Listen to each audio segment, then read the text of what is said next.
nota pembelaan atau pledoi ini bukan dengan sederet argumentasi hukum, melainkan dengan sepenggal harapan semoga keadilan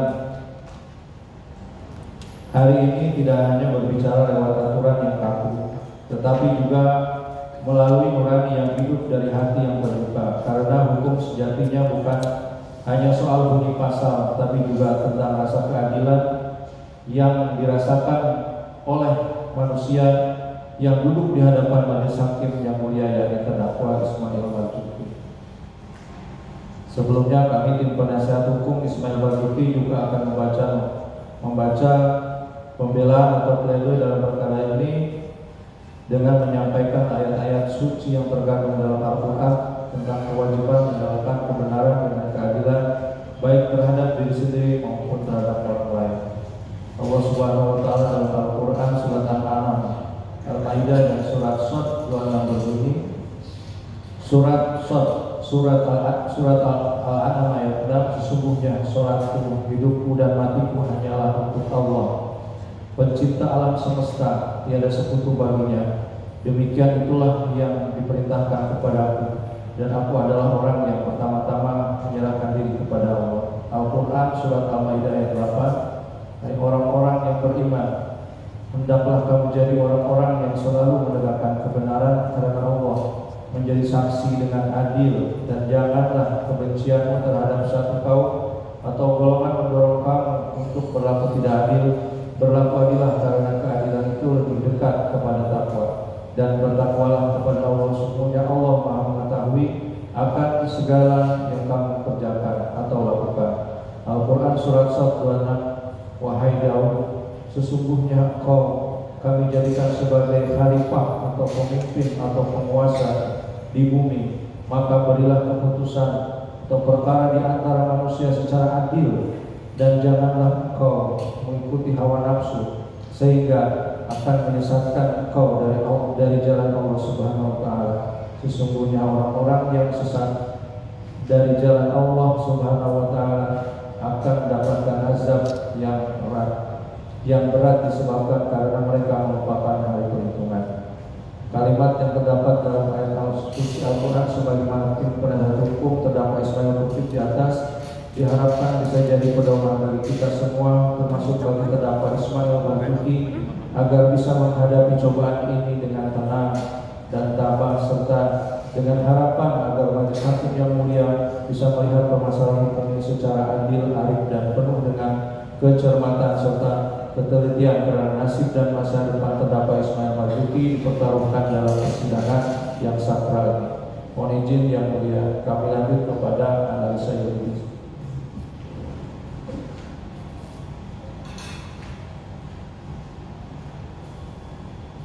Analisa yuridis. Majelis hakim yang mulia, jaksa penuntut umum yang kami hormati, para pengunjung sidang dan rekan-rekan media yang terhormat, bahwa proses peradilan pidana adalah proses persidangan yang sangat berbeda dengan proses persidangan lainnya. Karena dalam proses persidangan pidana haruslah dapat diukur seberapa jauh kesalahan yang terdapat pada diri terdakwa pada dugaan tindak pidana yang didakwakan tanpa ada sedikit pun keraguan pada majelis hakim pemeriksa perkara tentang hal tersebut.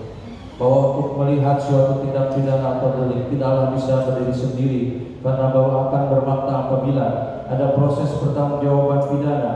Artinya setiap orang yang melakukan perbuatan tidak dengan sendirinya harus dipidana atau dijatuhkan hukuman. Karena agar dapat dijatuhi pemidaan atau hukuman terhadap seseorang, maka pada diri orang tersebut harus ada unsur dapat dipertanggungjawabkan secara pidana yang dapat ditindakan ataupun dijatuhkan sesuai dengan unsur-unsur perbuatan sebagaimana ditegaskan dalam peraturan perundang-undangan. Bahwa dalam rangka membuktikan unsur tindak pidana, khususnya tindak sepidana sebagaimana dimaksud dalam pasal 45 ayat 10 huruf A junto, pasal 27B ayat 2 Undang-Undang Nomor 11 Tahun 2008 sebagaimana terakhir diubah dengan Undang-Undang Nomor 1 Tahun 2024 tentang perubahan kedua atas Undang-Undang Nomor 11 Tahun 2008 tentang informasi dan transaksi elektronik, dan pasal 3 Undang-Undang Nomor 8 Tahun 2010 tentang pencegahan dan pemberantasan tindak pidana korupsi junto pasal 55 ayat 1 ke 1 KUHP sebagaimana dalam surat dakwaan dan surat tuntutan jaksa penuntut umum. Semua unsurnya harus terpenuhi dan semua unsur-unsur dari pasal yang didakwakan kepada terdakwa harus dapat dibuktikan dengan alat bukti yang sah sebagaimana ditentukan dalam KUHP di hadapan persidangan. Bahwa untuk dapat menyatakan terdakwa Ismail terbukti bersalah melakukan tindak pidana sebagaimana dalam surat dakwaan dan tuntutan jaksa penuntut umum haruslah memenuhi dua alat bukti yang sah menurut hukum sebagaimana telah diatur dalam ketentuan pasal 184 KUHP dan pasal 185 KUHP dalam persidangan. Bahwa terdakwa Ismail didakwa dengan dakwaan kombinasi di mana dakwaan tersebut merupakan bentuk dakwaan yang menggabungkan dakwaan alternatif dan kumulatif. Namun oleh karena dalam perkara ini jaksa penuntut umum menyusun surat dakwaan pertama disusun secara alternatif dengan menyatakan terdakwa Ismail Marzuki terbukti secara sah dan meyakinkan bersalah melanggar pasal 45 ayat 10 huruf A junto pasal 27B ayat 2 Undang-Undang Nomor 11 Tahun 2008 sebagaimana terakhir diubah dengan Undang-Undang Nomor 1 Tahun 2024 tentang perubahan kedua atas Undang-Undang Nomor 11 Tahun 2008 tentang transaksi elektronik junto pasal 55 ayat 1 ke 1 dan kedua kumulatif berkenaan dengan pasal 3 Undang-Undang Nomor 8 Tahun 2010 tentang pencegahan dan pemberantasan tindak pidana korupsi junto pasal 55 ayat 1 ke 1 KUHP, maka kami tim penasehat hukum terdakwa Ismail Marzuki akan menguraikan unsur-unsur sebagai berikut. Unsur-unsur yang dalam dakwaan alternatif pertama ke satu surat tuntutan jaksa penuntut umum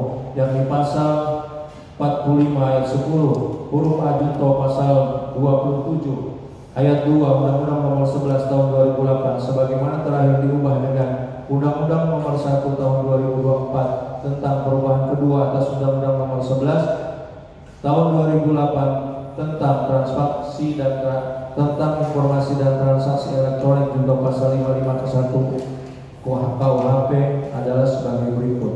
Adapun bunyi pasal tersebut ialah setiap orang yang dengan sengaja dan tanpa hak mendistribusikan dan atau mentransmisikan informasi elektronik dan atau dokumen elektronik dengan maksud untuk menguntungkan diri sendiri atau orang lain secara melawan hukum dengan ancaman pencemaran atau dengan ancaman akan membuka rahasia memaksa orang supaya memberikan suatu barang yang sebagian atau seluruhnya milik orang tersebut atau milik orang lain. Satu, unsur setiap orang. Bahwa kami penasehat hukum terdakwa Ismail Marzuki keberatan dan tidak sependapat dengan uraian unsur setiap orang sebagaimana dalam tuntutan jaksa penuntut umum pada halaman 107 terbukti dalam diri terdakwa Ismail Marzuki karena unsur ini bersifat umum dan mencakup setiap subjek hukum termasuk warga negara Indonesia. Bahwa dalam surat tuntutannya pada halaman 107